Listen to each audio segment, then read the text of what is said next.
My husband and I had our son, Aiden, and we just absolutely fell in love with him. He was the light of our lives, and we knew that we wanted to have more of him because he was so amazing.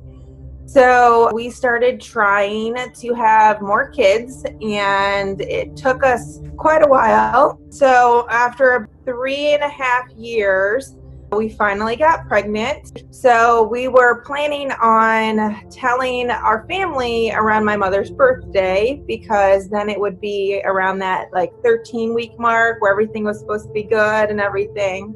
Then I was having some weird bleeding, and I'm like, this is not normal. This didn't happen in my other pregnancy. This is kind of unsettling. They said everything was fine. Next day, even more bleeding. So I really started worrying. I was having pains. I was having crampings. So I called the doctor, went into the office, and they do an ultrasound, and they're looking around and they're saying, well, I don't see a heartbeat. So we're going to get the doctor in here.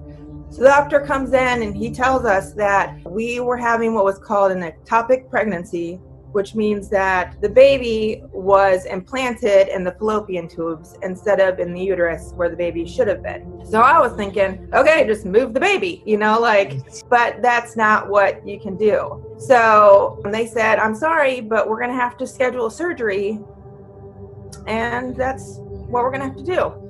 So, of course, that was devastating to me and my husband. We waited so long to have this baby.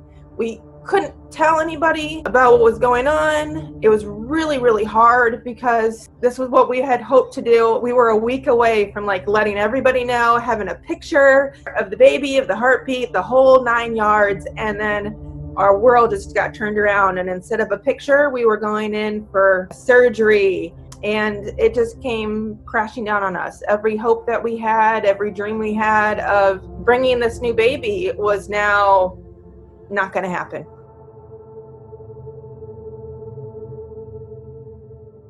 So it's harder for me in terms of that because, loss is loss. But to have to tell somebody beforehand that I know that they're physically having to take my child from me, that was a whole nother loss in and of itself.